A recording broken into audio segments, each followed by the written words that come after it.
Nadine at 9, right at 9 o'clock. It worked out perfectly today, which is always so fun. How are y'all doing this week? It's been another busy week in my world. And if you live around the lake area, you will have noticed a lot of bikes, biker bikes, not bicycle bikes, because it is Bike Fest this week. And I feel like in the past 10-ish years that I've lived here, that it has grown in a crazy way. Maybe I'm just noticing it more now because I'm getting older and I get more nervous when I'm driving around bikers. But it just seems like there is a crazy amount of bikers here every year, which I think is great for our area. You know, it's fun to live somewhere where people come from all over and they look forward to coming here, and there's specific weekends for them that they really enjoy. I just don't like driving when there's bikers everywhere. It makes me so nervous. You know, they just seem so vulnerable, especially because any of them don't wear helmets, which is their right. Excuse me, but it just makes me nervous because stuff happens very quickly.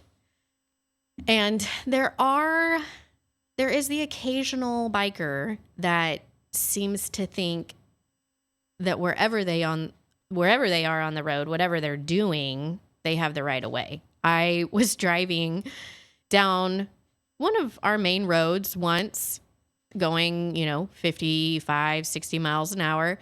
And it scared me so bad.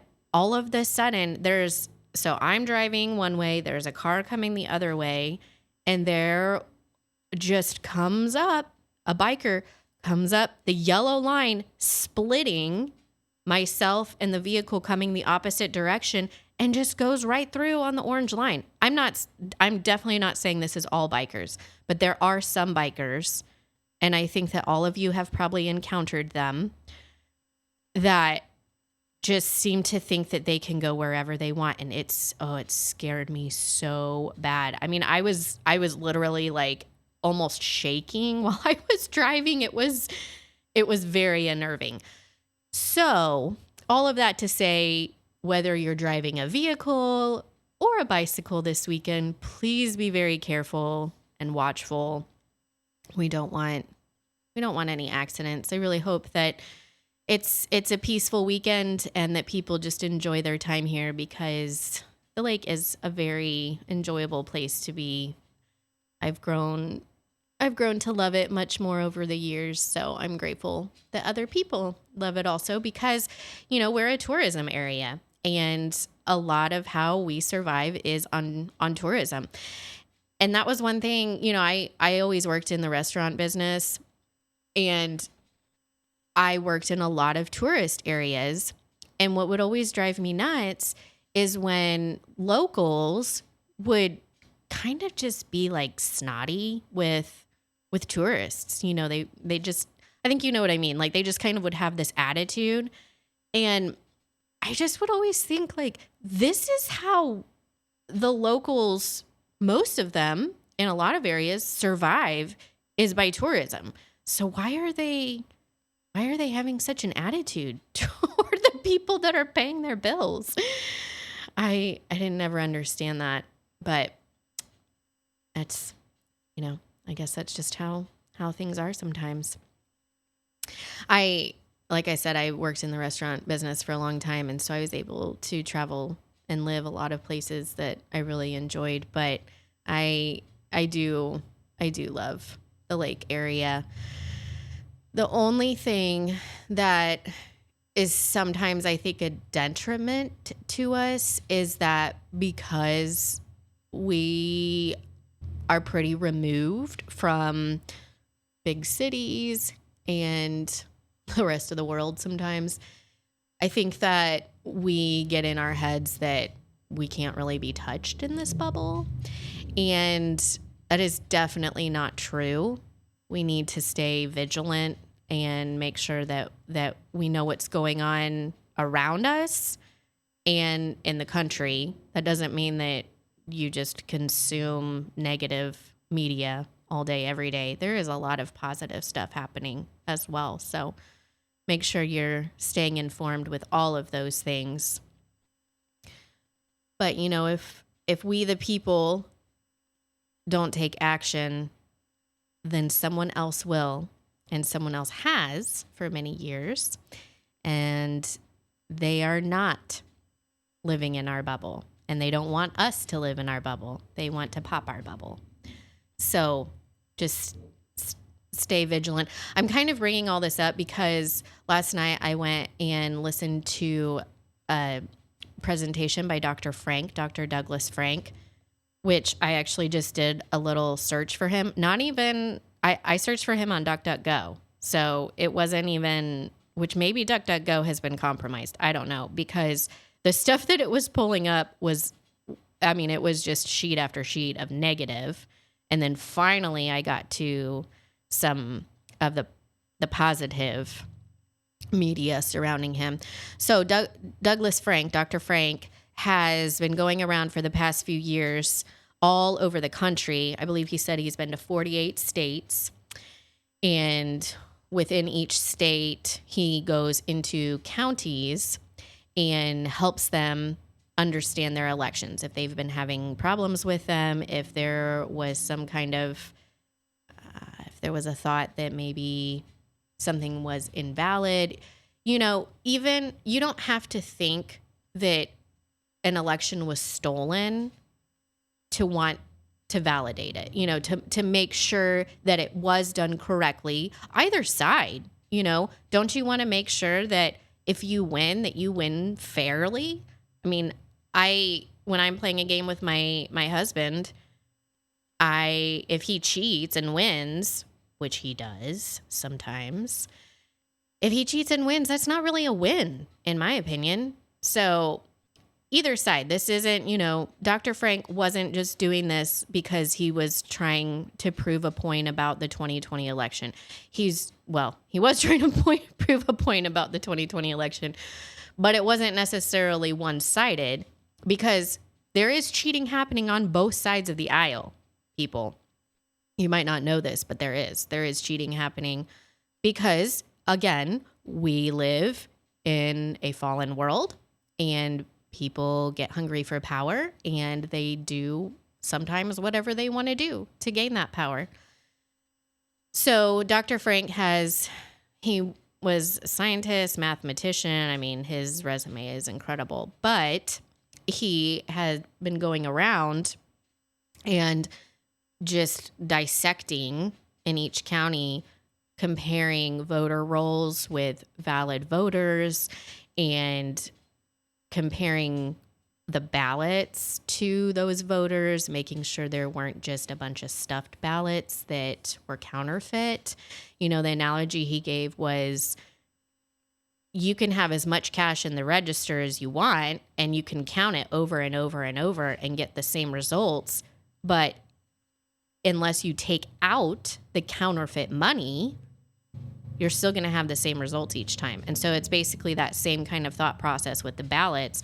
It's not enough, or really, it's almost a waste of time to recount everything if you're not going to examine to make sure that each ballot is actually valid.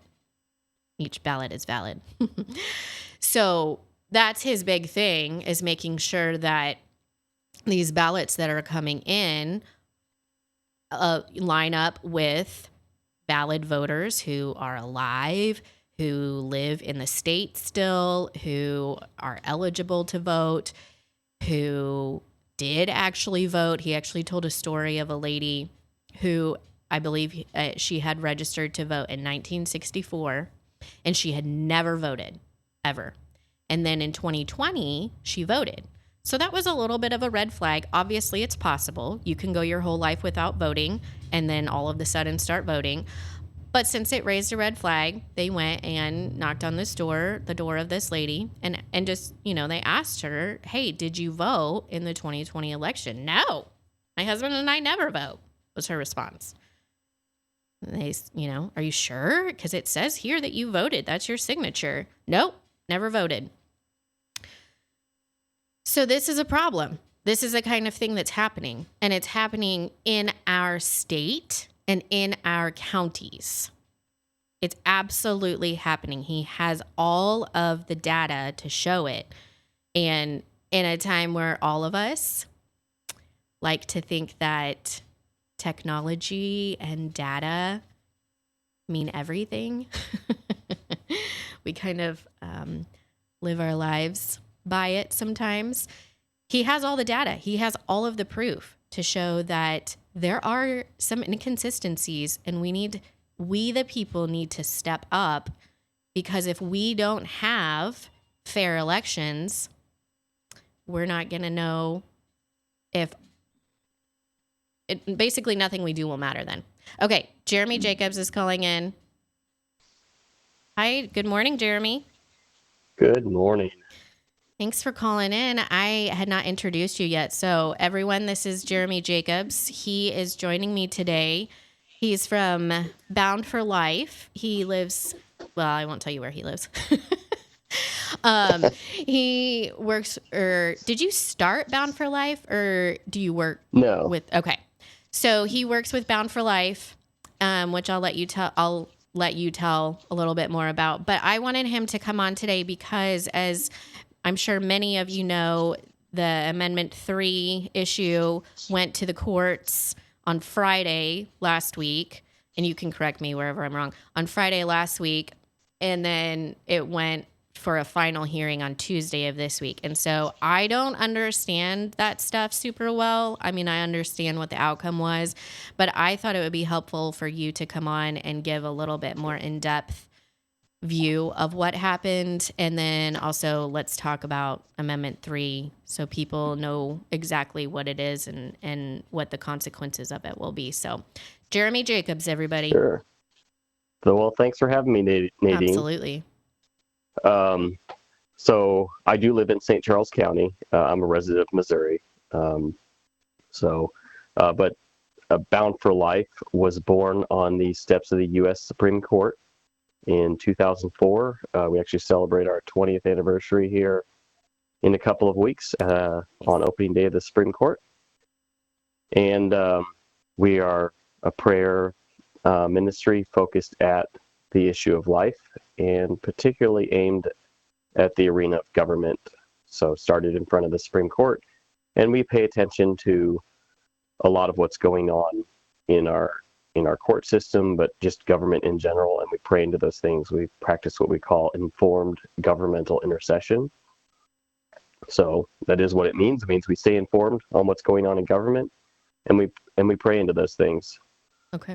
So as a resident of Missouri, I pay attention to both what's going on at the federal level, particularly in our court system, and then what's going on in Jefferson City and around the life issue. Mm-hmm. So the court battle that you've referenced over the last week or so has been of particular interest, and I've paid a lot of attention to it. So maybe let's start with talking about what Amendment 3 is, and we have plenty of time. So let's talk about what it is and what it means for our state, and then let's go into the court side of it. Yeah. Well, Amendment 3 on the surface is an amendment to bring abortion back into the state of Missouri. We are currently ostensibly an abortion-free state. That doesn't mean that women in Missouri don't have abortions. They do. Mm-hmm. They just have to travel outside of the state currently to get them. Or take the abortion pill, correct? That is still happening here? Yes. Mm-hmm. It's technically illegal, but it's coming through the mail from other states around us. And that's pretty easy to procure. Yep. So it is still happening. So on the surface, the proponents of Amendment 3 are pushing this as allowing exceptions for rape and incest and abortions up to viability. That's what the ballot language will say when you go to vote on this in November, and it's a complete lie. I mean, Yeah. it will allow those things and much, much more beyond what that ballot language says. Right. It is not limited to only those things. And they actually use the phrase, but not limited to, in two parts of the language that they want to put into our founding document, into our state constitution. And that phrase is a key phrase, and both times it's used because it opens the door wide for a lot of other things. In one area,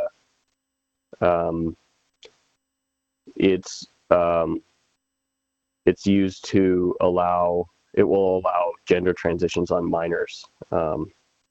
So the amendment is about reproductive rights, and reproductive rights is not what we think it means.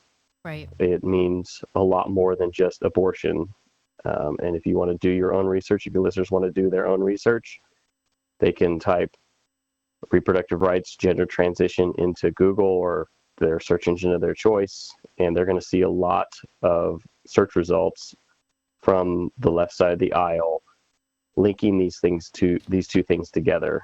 You can go to Boston Children's Hospital, University of Chicago Medicine, National Women's Law Center, and on and on. The left over the last few years has transitioned, pun intended, this term to mean more than just abortion. It really means anything having to do with reproductive organs. So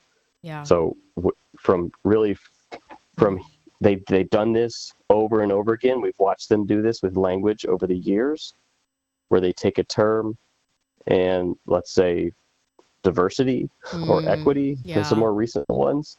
They take a term, and then over a period of years, they begin to change the meaning of that word.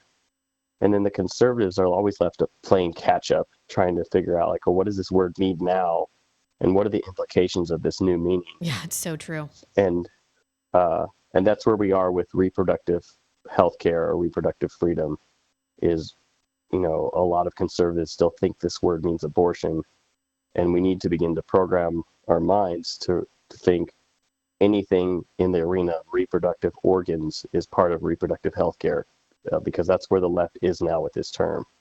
Yeah. So I'm just going to read this section real quick, what you're referring to, so our listeners can hear what you're saying is actually what's in the amendment or what'll be put into the Constitution, and they can just kind of say, okay, this is exactly what Jeremy is referring to, and then what you're saying it refers to actually.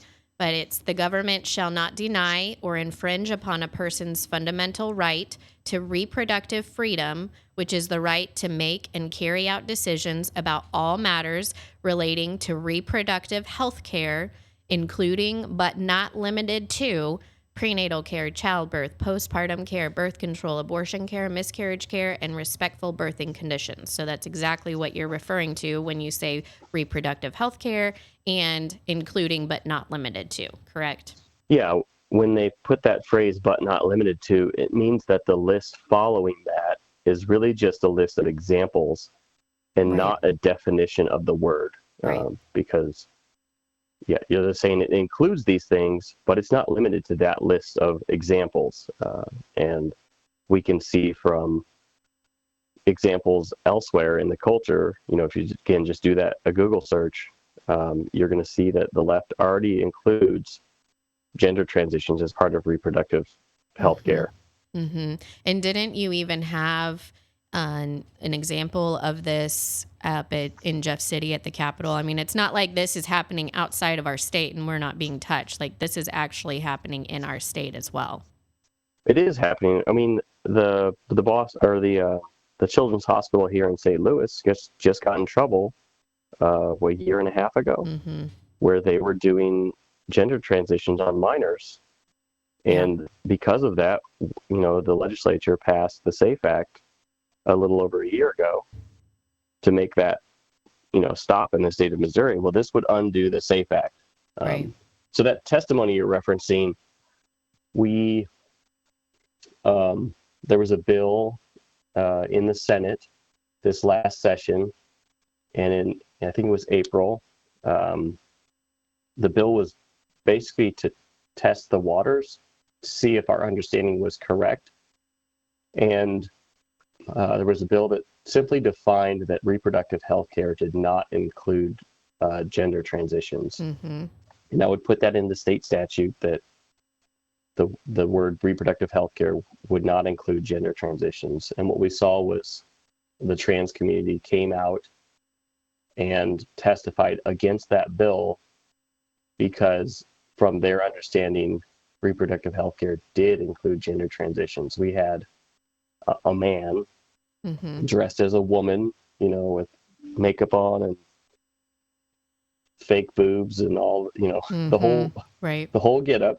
Right. Came and testified before that bill that indeed reproductive health care did include gender transitions. And so Right. that's where the trans community is. They know that this term means gender transitions. That's where the medical community is. They know this term means gender transitions. And if this gets into our state constitution, there's no reason to believe it wouldn't mean that for our state constitution as well. Right. And this is, I'm going to jump ahead just a second and then we're going to come back. But even in court on Tuesday, there was the observation that the pro side of this, the pro Amendment 3 side, never refuted that, correct? Like they never were testifying saying, no, that's not what we're trying to do here. There was never that testimony, correct? Right. There were written briefs submitted to the lower court, and then oral arguments Friday of last week, and then again written briefs submitted to the Missouri Supreme Court on Monday of this week, and oral arguments heard on Tuesday.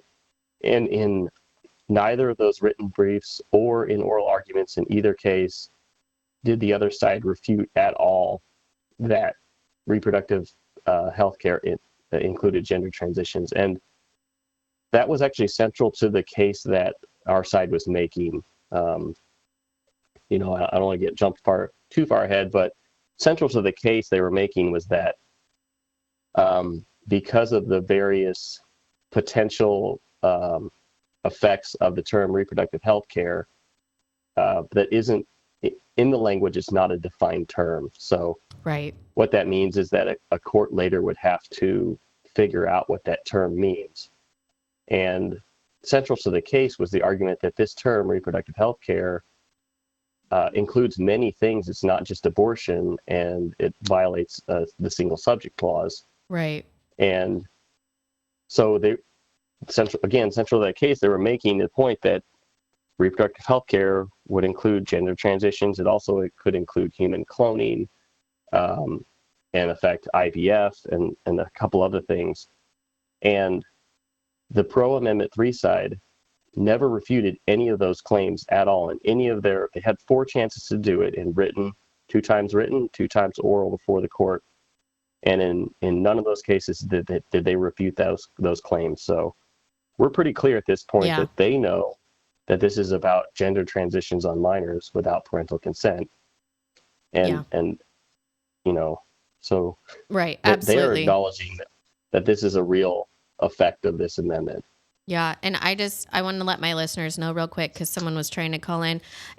We will take some calls here in probably, goodness, what time is it? Oh, in probably about 30 minutes. So if you, or however long Jeremy can talk, but I don't want to interrupt right now. So if you want to call back in about 20, 30 minutes, that we can take some calls then. So, okay.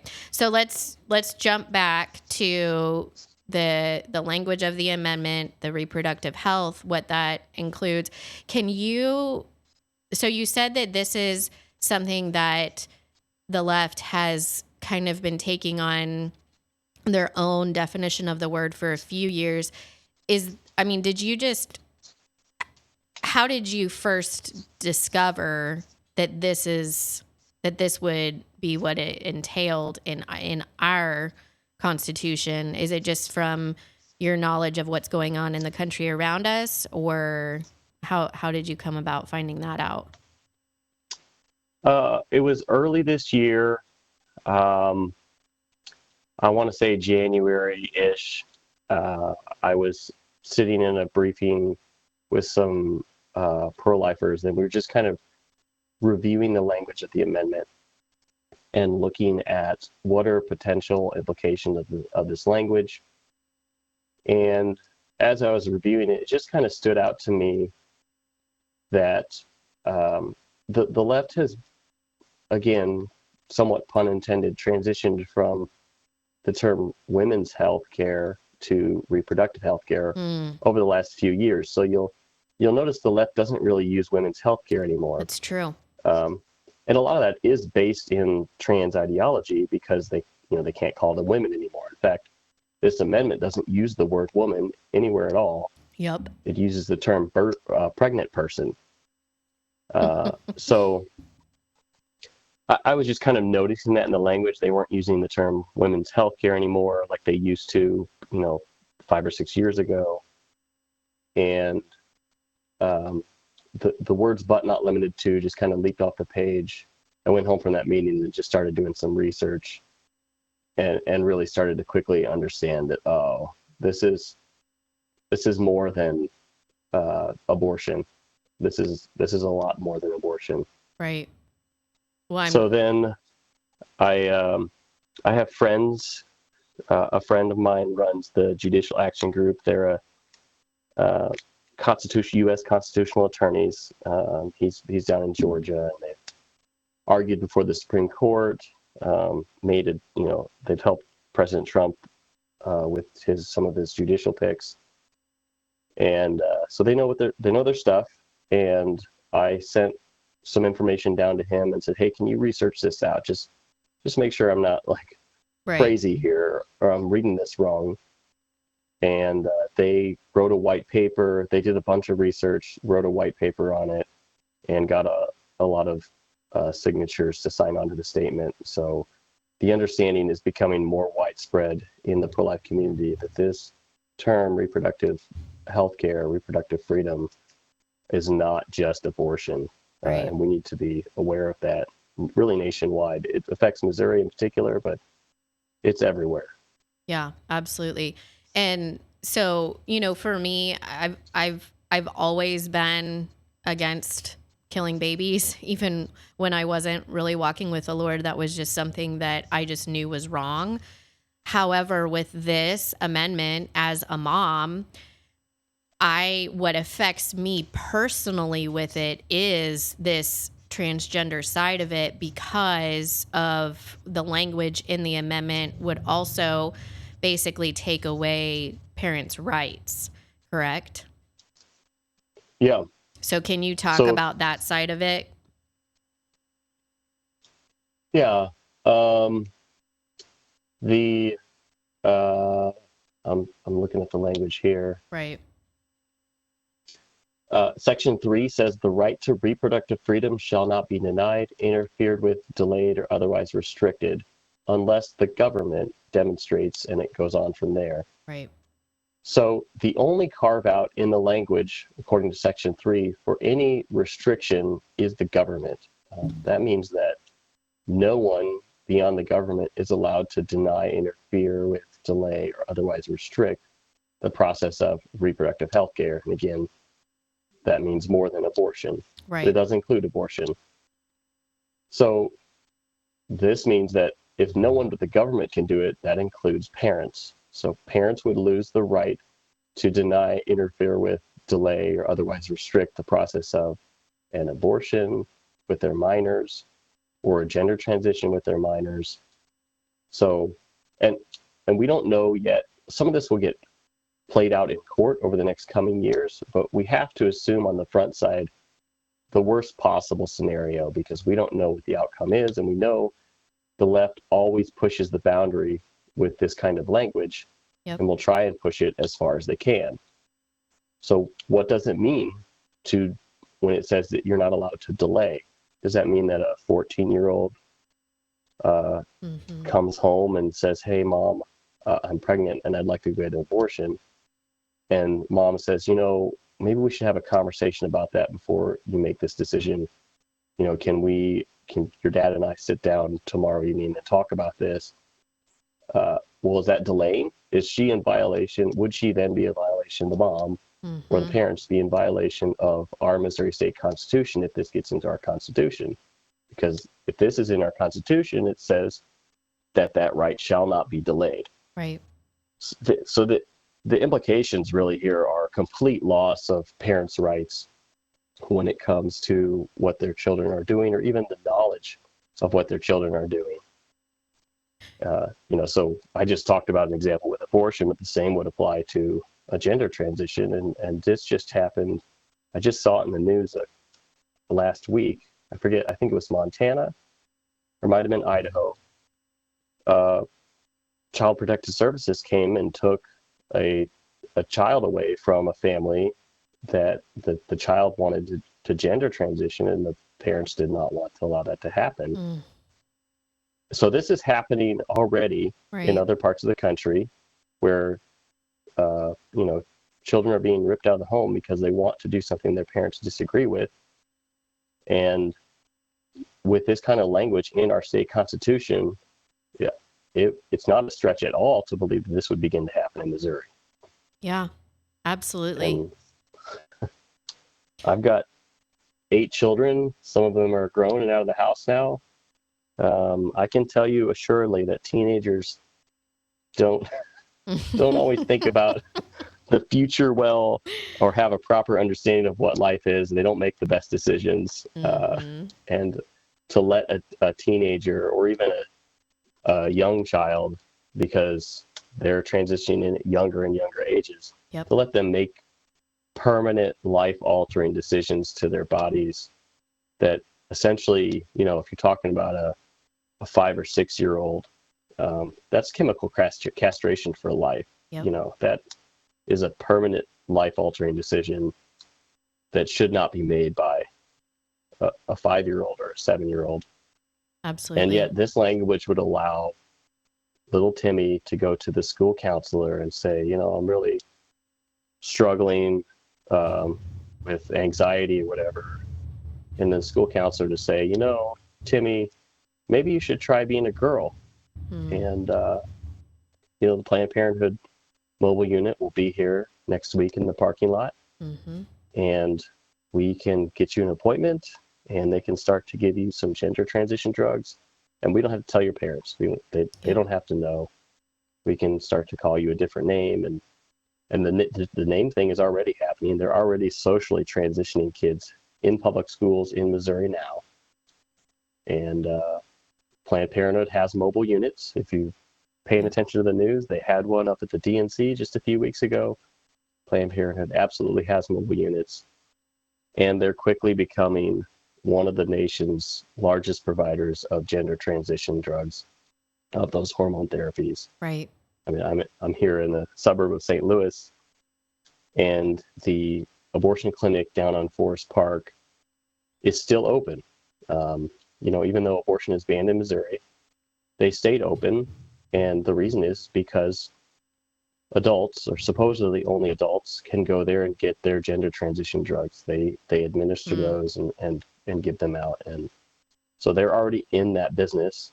So all the pieces are in play for them to bring that mobile unit to an elementary school and start to transition kids without their parents' knowledge. Yeah, it's so horrible. Yeah. Oh, it just makes me so sick. Sometimes it's hard to find the words when something just seems so egregious. Like, how can anyone be going along with it? But, there's been so many testimonies of kids who have gone through transitioning and then are trying to transition back, and their stories are just heartbreaking. They don't know what they're doing. And right now, if your child is in school or on social media or things like that, they're being bombarded with this fad of transgenderism. And so it's like the popular thing. It's kind of like the cool thing right now. That's where a lot of these kids who are usually outcasts feel like they can be accepted, as if they try and join the transgender community. So it's, kids want to be accepted. They want to feel loved and part of a group. And that's exactly why they're targeting this area of kids, because they know that they're vulnerable and it's our job to protect them. And if this amendment passes, we won't be able to do our job. We won't be able to protect our kids. Mm-hmm. Yeah. So, yeah, this is, I've talked to people who've been involved with Missouri State government for, 4 decades. And this is the wickedest thing that they've ever seen. Interesting. The language in here is so open to just, there's just massive holes in here to drive school buses through, Mm-hmm. and it would destroy our rights on so many levels. And that's part of the problem, not to jump onto a different topic too much, but that's part of the problem with initiative petition. Yep. And that's why we have to look at this language so seriously, because, we have 2 ways in Missouri to amend our Constitution. One is through initiative petition, which is where we're at here with Amendment 3. And the other is a resolution through our state legislature. Right. And that process in the state legislature involves hearings, committee hearings in both chambers, and then public hearing and testimony, and then debate on the floor of both the House and the Senate. So it's a rigorous process that allows some debate and allows time to look over the language and look for problems. Now, that doesn't mean that, what comes out of the legislature is always great and we should vote yes on those amendments either, but it is subjected to a much more rigorous process with less potential unintended side effects. And the initiative petition process doesn't have any of that. It's someone can write language, get enough signatures, and then suddenly we're voting on it. That's a really simplified version of it, but it lacks that rigor. It's really just someone writes language and then gets enough signatures, and now we're voting on it. And so we have to be extra cautious with initiative petitions, because unless you read the language, you need to look at it from what are the unintended consequences, what are the side effects, what are the loopholes in this language that no one has had a real time to debate over in the legislature. And especially because, when we go to vote on the ballot, it's not going to say any of this stuff. The ballot language, I can't remember exactly what it says, but it does not say anything about transgender or parents' rights or any of those things. It very much makes it sound like it is all about abortion. Yeah. Oh, and that language was written by the ACLU, unfortunately. Secretary of State Ashcroft wrote good language, good ballot summary language, and the pro-Amendment 3 side didn't like that because it told the truth. It actually didn't talk about the trans aspect, but it did, indicate that this would allow abortions through all 9 months of pregnancy. And we haven't really talked about that, but this will allow abortions through all 9 months of pregnancy. And it did say that, and the ACLU didn't like that. The pro-Amendment 3 side didn't like that. And so they took him to court, and unfortunately they won. And the judge basically took what the ACLU had written and substituted it, and now that's what's going to be on our ballot. And so it's a very whitewashed version of what Amendment 3 will actually do. Right. That just seems so, even just that side of it, the fact that they took the authority away from the Secretary of State, who is supposed to be the one writing the ballot language, and the courts just said, no, we're going to write it. That's, even just that part of it is so frustrating. And they did it twice with him. They did it with the ballot summary language, and then also with just last week with the fair ballot language. Again, they took what the ACLU wrote and substituted it. Interesting. Can you explain fair ballot language? Because I just learned the difference of this last week. So there's ballot language, meaning when you go and you have your ballot to vote in November, ballot language is what will be on that ballot. But then fair ballot is something different, correct? Yeah, so there's the it's called the ballot summary, and that's actually what you'll read on the piece of paper that you vote on. Hopefully, it's a piece of paper. Yeah. Yeah, no kidding. But the ballot summary is what actually will be written on the piece of paper that you vote on, and that's what people will read. The fair ballot language should be on something like a poster board. It should be posted near the entrance when you walk into your polling location. And so that is separate language that's supposed to give you a little bit of extra information about the amendments that you'll be voting on, the ballot measures. So when you walk in, there should be something posted with fair ballot language for each of the proposals, and you'll be able to read those while you're standing in line. And so he had written good language there that he released when he certified the signatures and placed Amendment 3 on the ballot. So that was August 13th when he released the fair ballot language. And they immediately took him to court and had that overturned. Good grief. And then the courts used ACLU language for that as well? Yes. Interesting. Yep. And just for listeners who might not know, the ACLU, is it American Civil Liberties Union? Is that what it stands for? Mm-hmm. Yeah. It is a very, very partisan left, hardcore left leaning, like all the way left, not leaning, is very partisan. So the argument that Ashcroft's language was too partisan to the right, that really doesn't hold any water because they used language that was very partisan left. So there's our court system.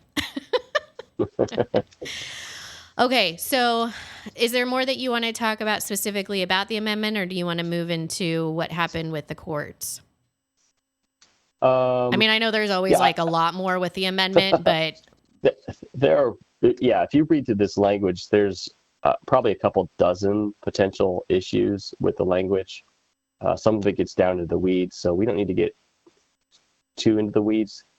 The other one thing I would highlight that I kind of touched on a minute ago is this will allow abortions through all 9 months of pregnancy. And so yes, if someone tells you this is only about, abortions through fetal viability, it is not. It will allow abortions through all 9 months of pregnancy. In the amendment, it does give definition for fetal viability, but it says the term fetal viability is left up to the judgment of any healthcare professional. That doesn't say OBGYN. That doesn't say specialized doctor. That says any healthcare professional. It is their judgment what fetal viability means. Yeah. So there's two things here that allow them to expand this to all 9 months of pregnancy whenever they want. And so the language specifically says that it's in the good faith judgment of a treating healthcare professional. It's talking about abortion. So it says good faith judgment of a treating healthcare professional is needed to protect the life or physical or mental health of the pregnant person. So one is that treating healthcare professional. Well, that's not defined. So we're open to interpretation there, what a treating healthcare professional is. Mm-hmm. It's definitely not just a doctor, because current statute actually says that they have to be a medical doctor. So they're changing the language here to be more expansive. That could be a pharmacist, that could be a therapist, that could be school nurse. There are things now called abortion doulas, and their job is to help people through an abortion. That could be defined as a healthcare professional. So one, we're allowing just an expansive use of this word so that almost anyone in the healthcare field can make the determination that an abortion is needed to protect the life or physical or mental health. And I'm highlighting those words "or" because those also open the door. So we're not talking about just protecting the life of the woman. And I'll use the word woman, even though they use the word pregnant person here. Mm-hmm. We're not just talking about the life of the woman, but we're talking about protect the woman's health. So protect the life or physical or mental health of the pregnant person. Well, what does it mean to protect the physical health of a woman? Well, she's in the 8th month of pregnancy and she's got backaches and, it's hard for her to go about her day and her feet hurt and ankles are swollen or whatever. Again, have 8 kids. I know what this process looks like. Mm-hmm. Is that, can a healthcare professional say, you know what, we want to protect your back. Yeah. We're going to protect your physical health. Let's go ahead and make this exception, quote unquote exception, and allow you to have an abortion at 8 months of pregnancy.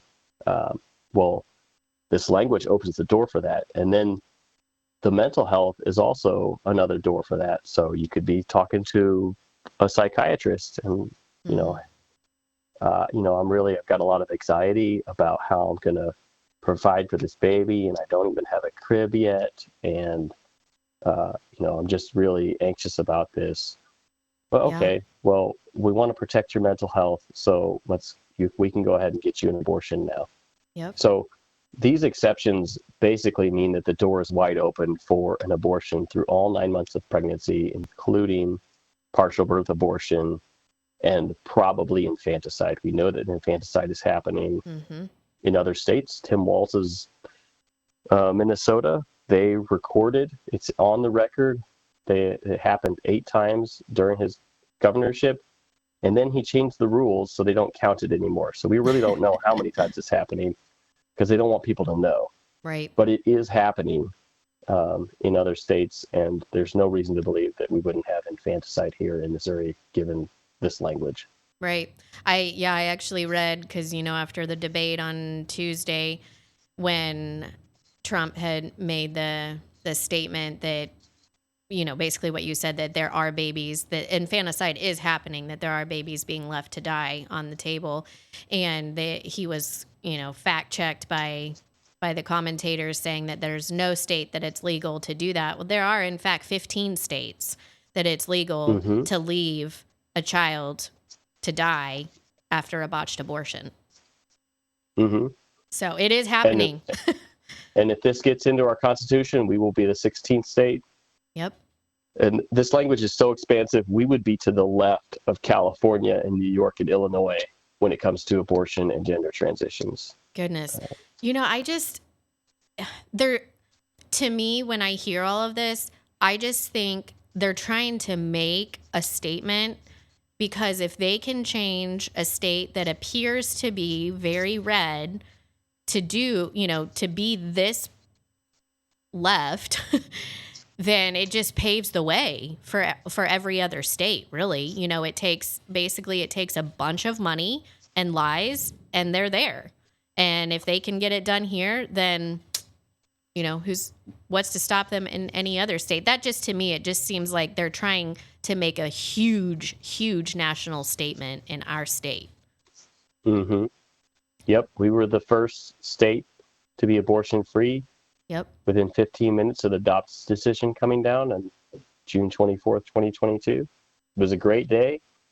And so they want to come after us as the first abortion-free state, and they want to make that statement. Mm-hmm. And we cannot let them. Yeah, I agree. We need those babies to be born. Okay, so let's move into the court side of it, because that was really interesting. A lot happened between Friday and Tuesday. So go ahead and just speak about whatever you think is pertinent for now. Well, it was a lot happened. Obviously, we're on the backside of it, and we know now we've lost, and so we have to fight this through November 5th. Mm-hmm. And that's unfortunate, but I think there's opportunity there. So the court case that was brought used a novel legal theory, and honestly, I consulted with some friends of mine that know a lot about the Missouri State Constitution, and it was given little chance to succeed. Even as much as I hoped it would succeed, there wasn't a lot of hope because it was a legal theory that had never really been tried before. In fact, they talked about that during the oral arguments in front of the Supreme Court, because the sections of statute that were being used in the lawsuit, there was no precedent. No one had ever tried to use the two sections of statute that our side was trying to use, that the Thomas More Society was trying to use. So, Okay. So it had hearings at 10 a.m. on Friday of last week, and Tuesday is the deadline for ballot printing. Kind of air quoting the word ballot printing, because it's not like the presses start running on Wednesday, but Okay. that's the statutorial deadline for what they call ballot printing. So the timeline was very compressed because everyone knew that there had to be an answer by Tuesday of this week.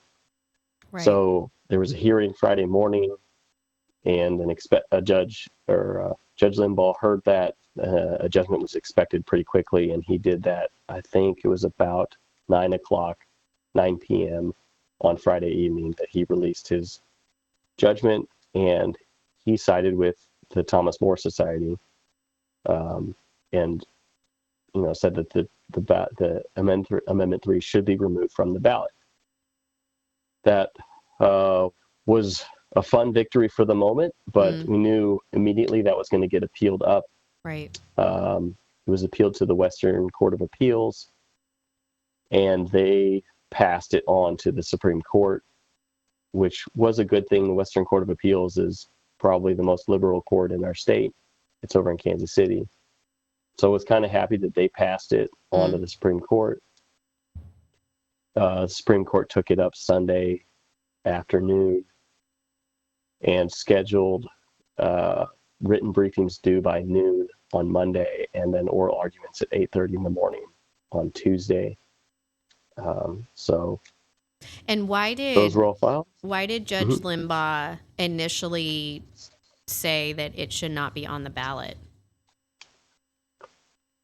Because of the vagueness around reproductive health care. Okay. Really, he understood that this was about more than one subject. So the sections of statute that were being argued were that amendments had to be around a single subject. They couldn't be around multiple subject matter. And Judge Limbaugh saw that and cited and said, yeah, that's what this is. He understood the argument from the Thomas More Society, from our side of the aisle, that reproductive rights were going to include gender transitions and human cloning, things like that. Mm-hmm. And so that he issued an opinion and said, this is about more than one subject, and it should be removed from the ballot because they did not properly notify the voters, or not the voters, but the petition signers, right, that this was about more than one subject. And so that really goes to the point that when they get to the Supreme Court, and that's the basis of the judge's decision, that the other side, the pro-Amendment 3 side, had every opportunity to say, no, this is only about abortion. And they didn't do that. Now, they managed to win without making that statement, but they had ample opportunity to say, no, this is only about abortion. Right. But they did not do that because they know it is. They know that it's more than just abortion. Right. And that was argued by, quote unquote, our side, that like you said, that was why Limbaugh ruled it off the ballot in the first place, was because it was going to include these things. So it's not like it was never brought up. That was the case, and they never refuted it. Correct. Yeah, I think that's really important for people.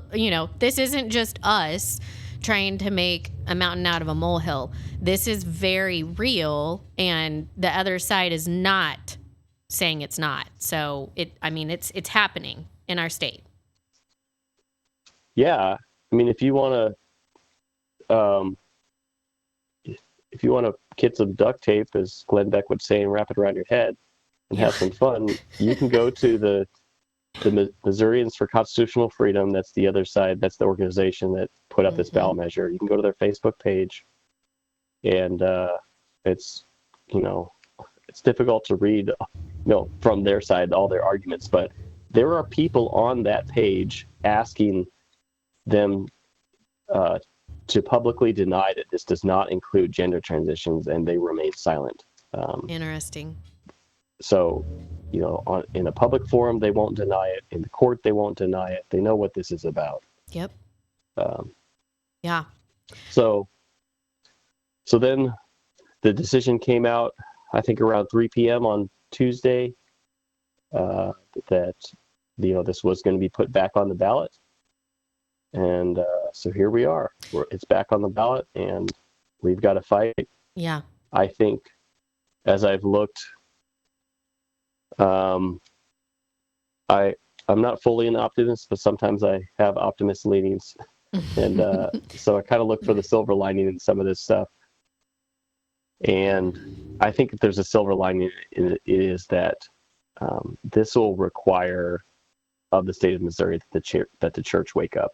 Absolutely. If we're gonna defeat this on November 5th, the church will have to wake up and be vocal about this. Ohio faced this amendment, a similar amendment last year, and they lost, and they have the term reproductive rights in their constitution now. And the analysis post their election is that if the church had just shown up to vote, they would have defeated it, but the church didn't show up. Right. And so now I think for this to have been removed from the ballot on Tuesday and for us to have won would have been great, but at the same time, it would allow the church to continue sleeping. I 100% agree. Issues like this. So this, I think the silver lining is that the Lord is saying the church in Missouri has to get vocal about defending the most defenseless among us and standing for righteousness and justice. And so now you have 2 months to do that. We'll see. And I hope that the church at large in Missouri answers, and that every pulpit in the state rings with truth from the pulpit that says this is wickedness.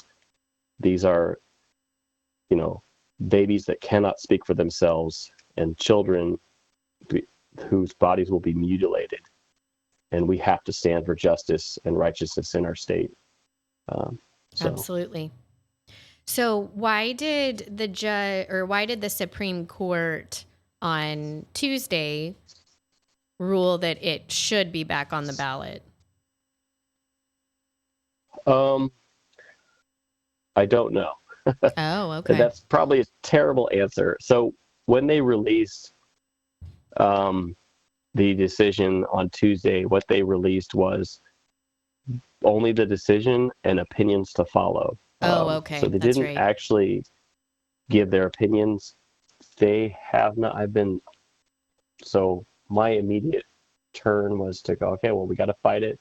And I have been so engrossed in fighting it that I have not looked to see if they've released their opinions. Gotcha. I'll probably do this directly after this call just to see if they are there. I don't know if they are. I know I looked Wednesday and they had not released their opinions yet. So we don't, at least as of Wednesday when I looked, we don't know which judges voted which way, and we don't know their legal reasoning on why they chose to put this back on the ballot. Okay. That's at least of Wednesday, and that might be out now. Right. Okay. Which two of those judges, I think it's Gooch and Broniak, I think, is the second one. Two of them will be up for retention this November, and we do need to know how they voted, because if they voted to keep this on the ballot, then we shouldn't be voting to retain them as judges. So we will need to pay attention to what their actual opinion is and which ones voted, to put this on the ballot. Absolutely. Yeah, that's very important. This is going to make me sound really naive, but in the state of Missouri, is the governor the one that appoints the Supreme Court judges? Or do we vote on them to begin with? The governor appoints them. There's actually a selection committee. The governor is given 3 judges to pick from. So he doesn't have carte blanche to go pick anyone he wants. Okay. There's a selection committee that, in my opinion, is not nonpartisan. Right. They claim to be nonpartisan, but so the governor is given 3 options. He can say, no, I don't want any of those 3. Give me 3 more, or he can pick from those 3. And so then the governor appoints, and then that first term for the Supreme Court judge is 2 years. And after 2 years, the voters of Missouri have a vote to retain that judge. So Okay. it's not a lifetime appointment like our U.S. Supreme Court. Okay. If we vote to retain that judge after 2 years, then they serve an 8-year term. And so every 8 years, we vote again to retain them. Okay. So we do have periodically a chance to pull judges off the bench and make sure they don't serve another 8 years. I think there is also an age limit. I don't remember what that is. I think it might be 80 years old, but there's an age limit, I think, on our Supreme Court too, where they can't serve past that time. Okay. So yeah, I mean, that's a little bit off. It's a little off topic, Yeah. but it is very important to know, that's how we hold people accountable is when we go vote. And so you're absolutely right. We need to know how these 2 judges voted, because if they voted pro putting this on the ballot or whatever, you need to think really hard about if you want them to continue making decisions for our state. Mm-hmm. That's correct.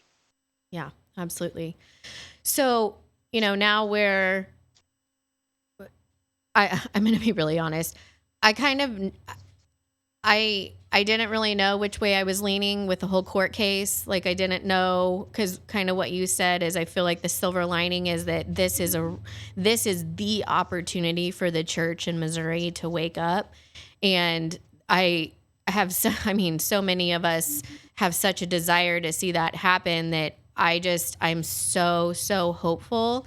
And I do feel very optimistic that we will be able to keep this out of our Constitution in November. I feel confident that there's enough people waking up and that education is getting out there. And I appreciate all that you're doing you're all over the state. I know that you're really working hard to get people activated. And so I have also, I've been doing what I can in my sphere of influence, but what are some thoughts or just some opportunities that you know of that people could start engaging right where they are to try and help defeat this amendment in November? What are some really simple things that just an everyday person could do?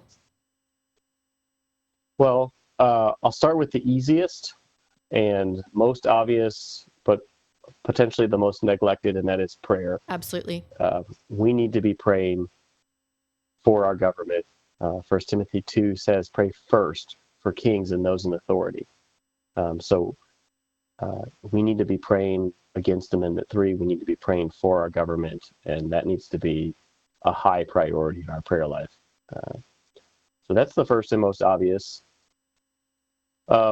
Pastors need to be speaking about this from the pulpit. And so I would encourage you to have a conversation with your pastor or your church leadership and ask them to speak about it. There are, the Missouri Baptist Convention just put out a video yesterday that from the president of the Missouri Baptist Convention, and it's a 2-minute video that just encourages people to vote no. And I think there are other videos coming from other spheres of the church, but if your pastor doesn't want to say anything directly because he doesn't want to You can he doesn't say know how to it. parse the words properly and Yeah. offends We call people people out in the on this church, show. then maybe at least he'll play a video Right. from someone else and let them kind of, parse those words so that it's not necessarily as offensive. I mean, we're not looking to open wounds. A third of the women in church have Yep. had abortion in their past, and I know that, and most pastors are aware of that, and it's real. There's a wound there, but the Absolutely. Lord forgives, and we need to acknowledge the ability of the blood of Christ to forgive us as well. And I've had post-abortive people, women, tell me that the silence of the pastor actually is more hurtful, because if the pastor is willing to speak out about other sins, but they're not willing to speak out about abortion, what they're by inference saying is that this sin is so bad it's unspeakable. I cannot speak about this one from the pulpit. Interesting. And so we actually need to, just like other sins, we need to address this sin. And yes, it affects people, but it doesn't mean we don't talk about lying from the pulpit, even though I can guarantee you people in the congregation have lied. Yep. We talk about living rightly before the Lord in church, and that includes all of the sins. So pastors need to be speaking out about it, and you need to be encouraging your church leadership to do so. You can, if your pastor won't speak about it, maybe consider printing off some pamphlets and standing in front of the door greeters and handing them out as people enter Yep. the church. Maybe it's upon you to do something to get involved. Right. Talk about it in your small groups, your church Bible studies, with your neighbors. Talk about it at work. I know it's taboo to talk about politics, but this is the life of our children, both our unborn and our born children. Yep. This is the most important issue we've faced maybe since slavery and the Civil War in Missouri. Mm-hmm. And so it needs to be talked about. And then there are people who are giving talks and presentations, myself included, all across the state. If you have a group that you want someone to come and speak at, you can reach out to me, and I can put you in contact with someone in your area of the state, or maybe I'll come. I'm traveling to different parts of the state right now too, to give talks and presentations on the wickedness of Amendment 3. Yeah. So if someone wanted to get in touch with you, how could they do that? best base is probably just to find Bound for Life St. Louis on Facebook. Okay. That's bound the number 4 life, the word life. So find us on Facebook. I put a lot of information on that Facebook group, the Bound for Life St. Louis Facebook page. I'm also on Twitter/X, and if you want more information about the movement in general, you can go to Bound the number 4 life, boundforlife.com. Okay. That's the national organization, so you're not going to find information about Amendment 3 there, but that's information about the movement in general. We've got chapters all over the country, and 5 other countries in the world. Wow. Where people are praying for life in their government. Okay. Yeah, good to know. I'm just gonna, if you have a few minutes, I was gonna let my caller know that they can call back now. They might have a question for you. But in the meantime, is there anywhere, I know some people do and some people don't. I personally think that everyone at this point in time with this amendment specifically, put a yard sign out. I mean, no matter where you are, it obviously isn't going to have all the information on it, but it's so much better for people to be seeing vote no than vote yes. So do you know of any places that people could get yard signs from? Missouri Right to Life has distribution places I think they broke the state up into 5 or 6 zones, so there should be a distribution place somewhere relatively close to you um, in your part of the state. Yeah. I think they might be, at least in this area, they're out of signs, and they're working on getting more printed. So hopefully we'll have Great. those soon. Yeah, I Missouri actually, Protects Women and Families. I think I saw that they just got some signs printed.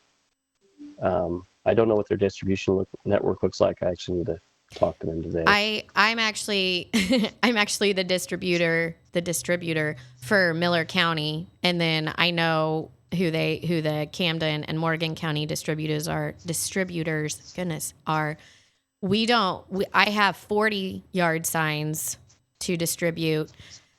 So if people in this area right here around Miller County are interested in that, they can definitely contact me via Facebook. But I just wanted to make sure people, because there's people listening from different parts of the state. So I just wanted to make sure that they knew in their area, because, this is a statewide thing. This can't just be little pockets of Missouri doing this. It has to be statewide, Mm-hmm. a statewide effort, a church-wide effort. So I just want to make sure people were aware of where to find the resources that they need. Yeah, and the other thing I should add into the list of things to do is give.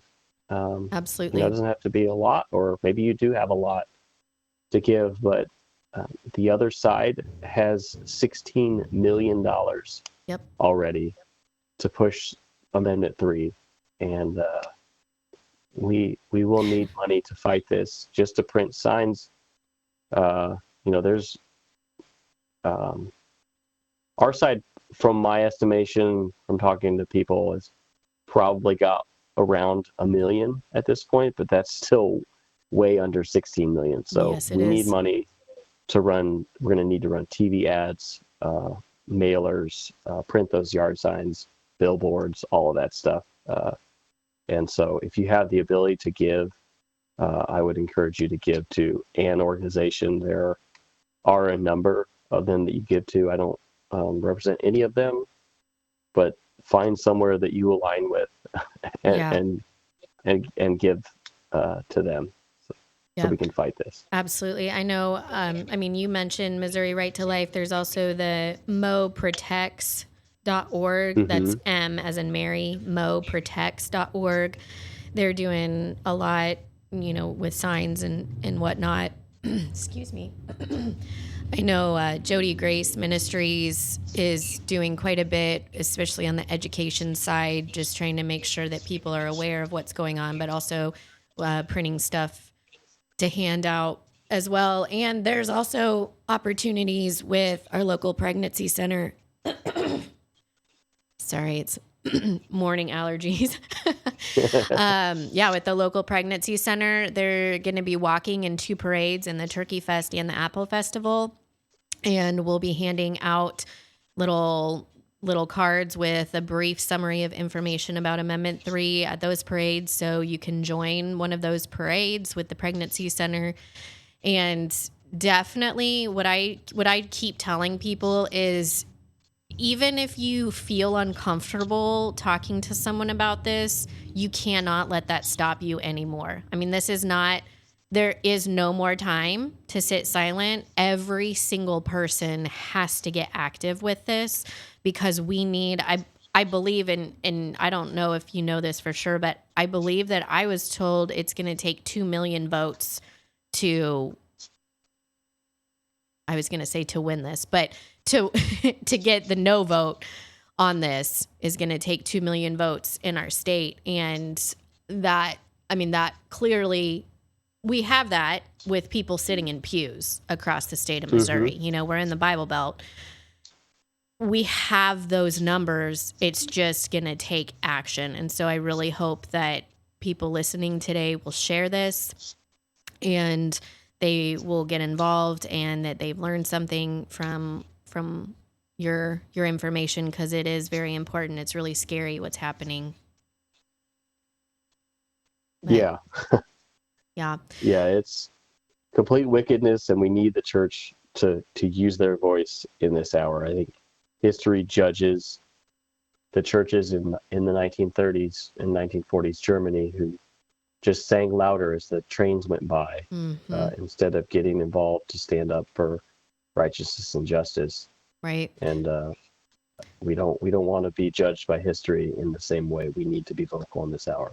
Absolutely. Yeah, there's a quote by Dietrich Bonhoeffer that says, "How can we wait when the world waits for us?" And I think that is so true. As to, it's as true today as it was back over 100 years ago, that the world is waiting for us, the church, to step up and lead morally in a godly way. And if we're not going to do that, then people are going to find their leadership somewhere else. Mm-hmm. Yep. So, Jeremy, were you going to come on next week with me? I think I am scheduled Okay. next week. Yeah. So I actually would like to just talk even more about the amendment, because I know that there's so many different sides of it, and I don't want to overwhelm everyone with every side of it. So I thought maybe next week we can talk a little bit more about the things we didn't talk about with the amendment. And then you can also just share some more about the journey of Bound for Life. I know that you have some really cool stories of just some dreams that you and your wife have had specifically. And so I think that would be really cool to talk about. So yeah, if you're game to come back again next week, I think that would be great. I enjoy hearing the information that you have, and I'm sure everyone else does as well. But do you have anything that you want to add today before I let you go? No, I think we've covered a lot of ground. There's a lot to chew on there. Mm-hmm. Yeah, I think we can cover a lot. We can cover more next Friday. Absolutely. Great. Okay. Well, thanks, Jeremy. And we will talk to you next week. All right. Thank you, Nadine. See ya. Bye. Bye. That was Jeremy Jacobs with Bound for Life. I hope that you have learned something from this today. When I started hearing about the details of this amendment, I really just feel like I don't have the words. I don't know why people would vote for this if they know what the consequences of it are. Maybe intended or unintended. These are very real consequences that will affect every single person in our state. And I think that one of the big problems right now is that there are a lot of people who don't know what these consequences are. There are a lot of people who unfortunately are okay with the narrative of a woman's right to choose, which that can be a whole nother story. But we are not trying to tell a woman what to do with her body. That is not the argument. We are trying to save the body that is growing inside of her body. And as a mother myself, I honestly don't know why you wouldn't want that also for the child growing inside of you. And like Jeremy said, this is a very open wound for a lot of women and men. I think we forget how much this affects men, especially men who maybe felt like they did not have a choice, that they wanted to keep their child. But until that baby comes out of the womb, the dad doesn't have any say, and that's wrong. There are also the men who told their girlfriend or wife or whoever that they should have an abortion, and they also live with that guilt and regret for years and years and years. I mean, there are heartbreaking stories of this, and that is my heart, is trying to protect the future agony, because the majority of women and men who go through with an abortion have extreme guilt and regret in later years. This is not an easy subject at all. It is not easy to talk about, but we have to talk about it because millions of babies are being killed. And now millions of kids born are being targeted because the whole plan of Margaret Sanger back in the early 1900s was to wipe out the lesser race. And her mission is still being accomplished through abortions, but also through transgenderism. Because guess what? If you start giving a child these hormones, these transition hormones, it most likely will cause them to be sterile. Or if you start cutting off their parts or changing their parts or redirecting their parts, it will cause them to be sterile in almost every situation. So guess what? Then they cannot reproduce. So her mission lives on. It's not dead. It doesn't matter if Planned Parenthood removes her from whatever they want to remove her from. Her mission has stayed the same, and Planned Parenthood is carrying it out twofold now with the transgender drugs that they are handing out like candy. So please be aware that this is happening in our state. They are coming at us with a vengeance. Like Jeremy said, they have $16 million to spend to get this amendment passed through. This is not about loving people. This is about furthering a cause of evil that started many, many, many years ago. And it is up to the church to say, we're not going to be part of this anymore. We're not going to stay silent. We're going to make sure that women know that they are loved and taken care of. We are actually going to be the church and care for them. We're not going to wait for the government to do it because that is not their job. It is our job as the church to care for these women, to care for these babies, to care for these men.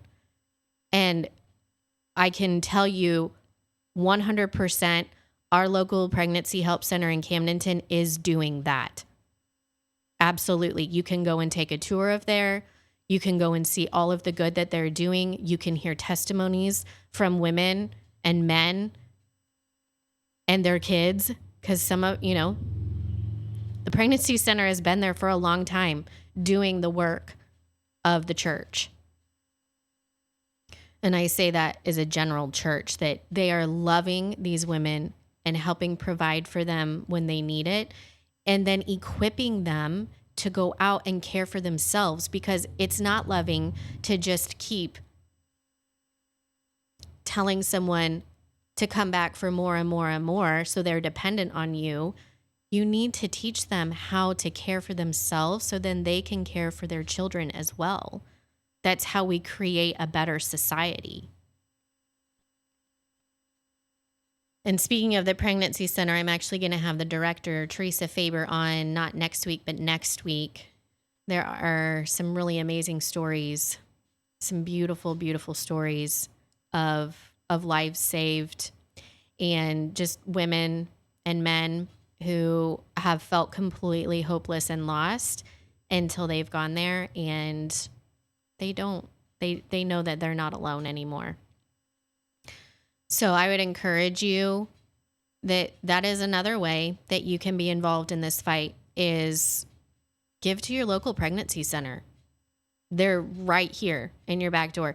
They service 3 counties, Miller, Morgan, and Camden, which are very large geographically, but they're also growing with population. And they're there. There's the main clinic in Camdenton, and then there's a satellite clinic in Versailles, which is beautiful. And listen, this is funded by the community. This is not government funded. So be involved in places like that. Go walk in the parade with them. I mean, especially with handing out these Amendment 3 cards, that is such a great way to get active and get involved. There's just lots of opportunities. And I'm just going to be really blunt. If you're not doing something, then you are supporting the other side. Because if you are staying silent, if you are staying complacent, if you are staying lazy, then you are helping the other side. You are helping them move this forward because you are not on your knees in prayer. You are not speaking whenever there's an opportunity. You are not handing out a card when there's an opportunity. Listen, God did not give us the spirit of fear, but of power and love and a sound mind. And we have to step into that. You have to take action.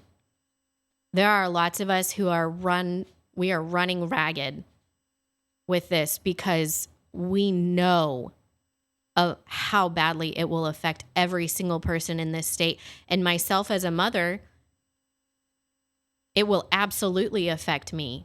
And maybe not right away. And maybe it wouldn't ever affect me personally in my lifetime, but it will affect my offspring. We have to stop being so focused on our little bubble, thinking that nothing is happening here. And we have to get outside the walls and actually start living what we've said we believed for years. It is not good enough to sit inside four walls once or twice a week and say that you believe in the sanctity of life, but then you never step outside the walls and say it. It is our responsibility. And in this country, it is our duty to make sure that this evil does not prevail and that we do not elect men and women who are going to further an agenda of evil. There's a verse in Proverbs that I really like, and I'm going to read this and then sign off. So it's Proverbs 24:11 and 12. It says, "Rescue those who are being taken away to death. Hold back those who are stumbling to the slaughter. If you say, 'Behold, we did not know this,' does not he who weighs the heart perceive it? Does not he who keeps watch over your soul know it? And will he not repay man according to his work?" That's Proverbs 24:11 and 12. That's pretty impactful, I think. I hope that you do too. And I hope that you will take the information you've been given today, research it, and then go forward. Go forward as light in this community.